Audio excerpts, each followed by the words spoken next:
There's a kind of hunger that comes at the end of a long day. Not the quick hunger of a snack, not the fancy hunger of a restaurant. I mean the tired hunger. The kind that wants a chair, a bowl, a piece of cornbread, and somebody nearby saying, "I fixed you a plate. Sit down." May Day is not just about work. It's about the life workers fought to reclaim after a hard toil. The right to rest, to gather, to eat, to have a little time on the clock that belongs to them. Today on Gary's Urban Larder, we're making 8-hour beans, a May Day supper that's worth fighting for. Let's get started. This is the kind of meal I just love. It's not expensive, it's not showy, and you're not trying to impress anyone. It's just some dried beans, a few spices, some vegetables, and a little thyme. Now, these beans are white beans. I did soak them overnight in water with a little baking soda. You put them into water hard as little stones, and with enough patience, they become dinner. That still feels like kitchen magic to me. Drain them and rinse them well. Just a tip. Now, if your kitchen is cool, just leave them on the counter overnight, it's fine. If it's gonna be for more than one day or your kitchen's particularly warm, just pop them in the refrigerator. We're gonna start by just cutting our bacon into little pieces, and I'm going to render those starting in a cold pan. So those go into our pot and give those just a stir so they're not all bunched together. And while that's cooking, I'll get on with our onion. So I'm just going to cut these. They don't have to be cut uniformly in any way, but I just want them chopped. Once these are diced, I'll turn my attention to our leeks. So I'm just going to cut off the end, both ends, and I'm going to slice it almost in half, and I'm going to get rid of the 2 outer leaves, and I'm going to give these a good wash. Just give these a stir so we get the fat to render out. Now, if you don't get enough, you can add some bacon grease, lard, olive oil, whatever you want before you add your onions. And the point of the onions, we're going to sweat them. That water is going to help bring off the goodness at the bottom of this pan, which is starting to form from our bacon. Okay, this is looking pretty good. We've got the fat rendered. So in go half of a diced onion and a pinch of salt, a good pinch of salt. We're just going to get these very thin because we want them to disappear. This is a frugal meal. This is a worker's meal. It's a pot you can put on and let the day just run around it. So I'll also just run you through some of the spices while I'm doing this. I've got some smoky paprika. I've got some tomato paste. I've got some dried thyme and a bay leaf. And I've got some chili flakes. And this is apple cider vinegar. And I'll show you what I do with that a little bit later. We'll just add this to our pot. Make sure those saute and they sweat down. Already the kitchen is filled with a beautiful aroma. I mentioned the benefit of the baking soda to you. It's something my grandmother always did, and I just did it because she did it, frankly. But what I found out, if you have old beans, they help to soften them. You don't want to do too much, but they help them to be silky and smooth. So I always add them, even with dried beans I just purchased. So it's a good practice, it's a good habit. You don't have to do it. But I'd be interested to know if any of you also soak your beans in a little soda water.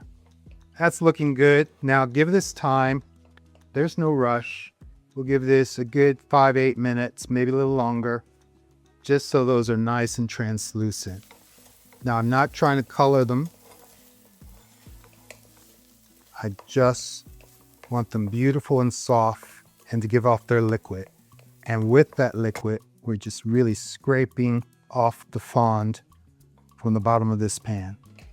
Now that I've got the leeks and the onions nice and translucent, now it's the time to add our garlic. So I'm just using my microplaner and I'm just keeping that upright so that the garlic gets caught inside. Okay, I finished grating it into the pot just until we get that fragrance of garlic. There it is. And now I want to clear a little spot and we're going to add our tomato paste. And why are we doing that? On the bare pan, we want to cook that out just a bit. We don't want it raw and we don't want it burned, but we want it to just darken. Okay, once that's cooked nice and dark, we're just going to mix that in with the rest of the vegetables. And at this point, we're going to add our smoky paprika. I'm going to add our thyme and a bay leaf and our beans. Finally, we can add our beans. See, I'm just stirring this through before I add the water.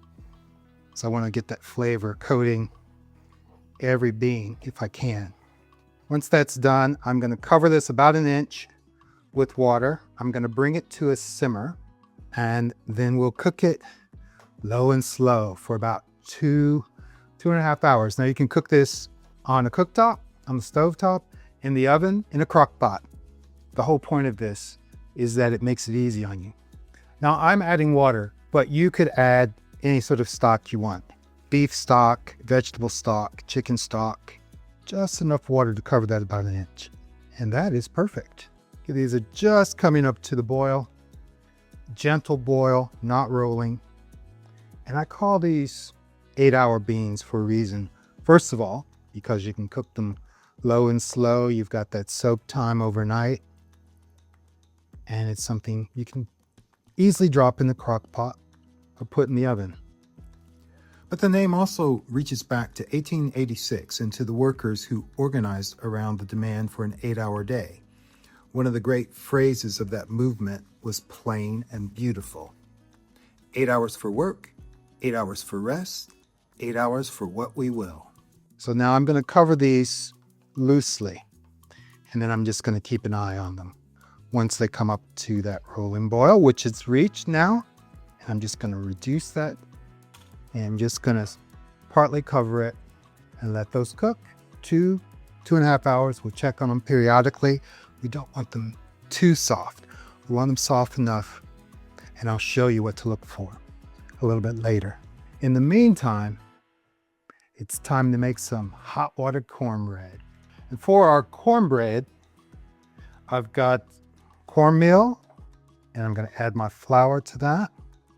I'm just going to stir that together along with some salt, baking powder, and a little bit of sugar. That's our dry mix. I've got some lard, and I'm just going to melt a little in our pan, which I'm going to then add to our batter. And we're going to drop that. And of course, can't forget the hot water. Stir that.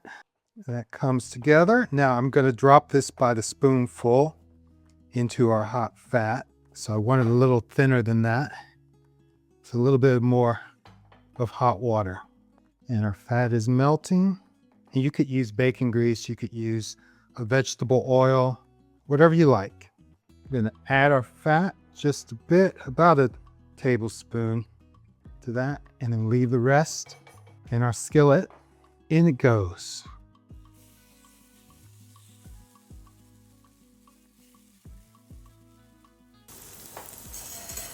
And we'll just let that cook, and it'll start to bubble just a little bit, and we'll turn it. We want to make sure that gets good and brown on both sides and cooked through, of course. This is going to go so well with our beans. See if it's brown enough. Just a few more minutes, I think. I'll go ahead and get these fried up. We're going to put them on a plate. We're going to add some butter, and then we'll wait for our beans. It's the kind of plate you look forward to after a hard day. Okay, it's time to check on our beans. Oh, have a look at that. They're starting to thicken. That liquor, that pot liquor, is coming together. Those beans are getting soft. Just check it against the side. Still not enough give. We want them to just give as you press them against the side. They're not quite soft enough. So we'll give them another half hour. But look at that. Ooh, and it smells great. In the kitchen, it's hit that magic spot. That aroma just permeates. We'll check our seasoning at the end before we serve it up. And I've still got some chili flakes. And I'll show you what we'll do with this apple cider vinegar. Okay, it's our last check. Oh, that's looking great. Right. Now, we'll pull out the bay leaf. And this is where we're going to taste it, and we want to adjust our seasoning. It's really nicely thick, and that's going to be really nice to dry our hot water cornbread through. I've got some chili flakes. I'm just going to add those in there. And then the last bit is this apple cider vinegar. And you want to add it at the very last.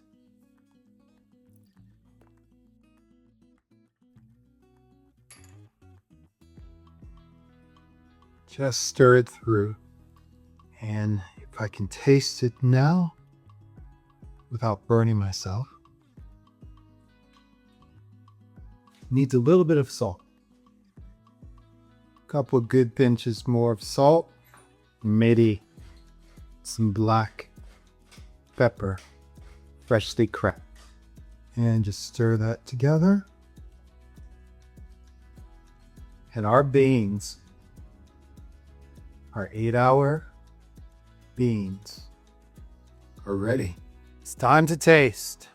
We've got our hot water cornbread and our beautiful 8-hour beans. Oh gosh, that looks amazing. Smells fantastic. Just want to get that in the bowl.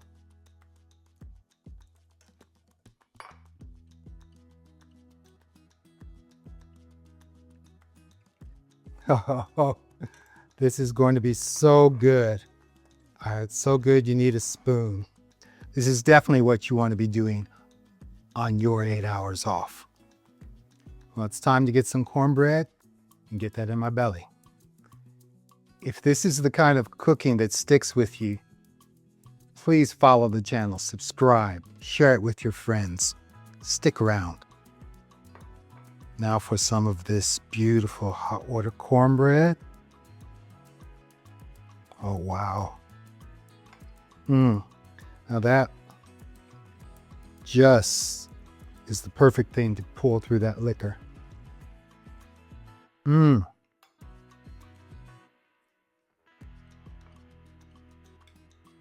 This is a good bowl of beans. After a hard day's work, you come home and you find this, it's a good day.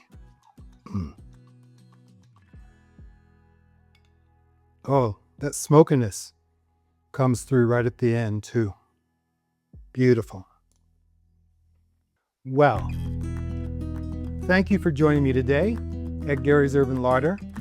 If you enjoyed today's recipe, please give us a thumbs up.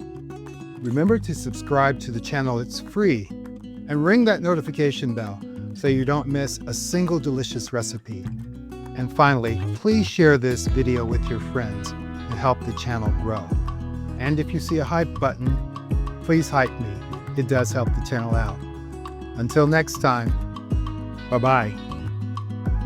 Going back to my beans. This dish is not just about beans. I worked It's hard. about what happens when people have enough time to sit down, eat well, and belong to their own lives.